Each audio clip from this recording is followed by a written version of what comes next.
Paano jerjerin ng babaeng pakipot? No, gawin mo to, tiyak, magpapatuhog na yan sa'yo. Ito, diskarte dyan.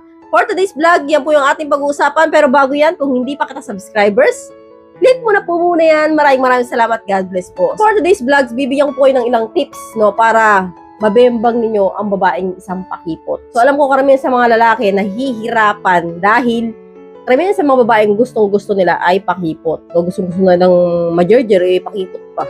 At ay pang cheche-bureche, pagbibigay rin naman pala.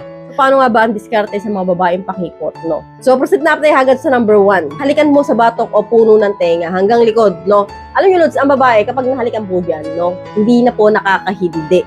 So, totoo po yan. Kunwari, no, magkatabi kayo, magjowa kayo, di ba? And then, kunwari, no, nakatumambaday ka lang ganyan sa batok niya, no? Nagsandal ka ng ulo mo, and then parang pasimple mo halikan dito sa batok hanggang puno ng tenga dito.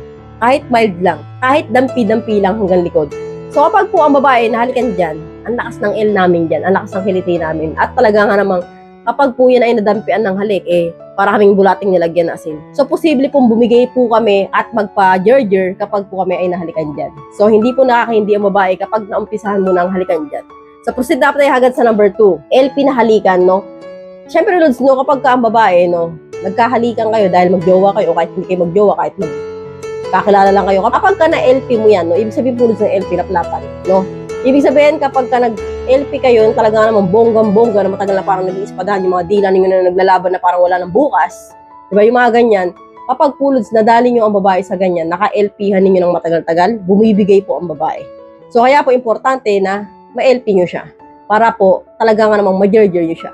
So, proceed na tayo hagad sa number 3. Giggle finger. No, ito po yung giggle finger, where are you? Here I am, how do you do? Giggle finger. So, ibig sabihin ko dito, Lods, no, kapag po, Lods, alam po ninyo, no, ang babae, kapag po nadali ninyo sa giggle finger, no, ibig sabihin, yung daliri ninyo, diba, finger, diba? So, kapag po yun ay nalagay ninyo sa petchay niya, sa bulaklak niya, and then, nagigil ninyong masahe na parang ganito, oh. Ganyan, para madiin, di ba? Yung parang petchay niya na sa bandang taas, na ganyan ninyo, nagigil finger ninyo, no? Ang babae, no, swak na swak, no? Talagang bibigay sa'yo. Hindi po yung makakahindi. Maniwala kayo sa akin kapag nagigil finger nyo yan. So, ang babae, kapag po yan ay nahawakan ninyo at naganon ninyo, kunwari, umaayaw na ayaw magpa-barbecue, kapag po yan ay nagigil finger ninyo, matik yan, no?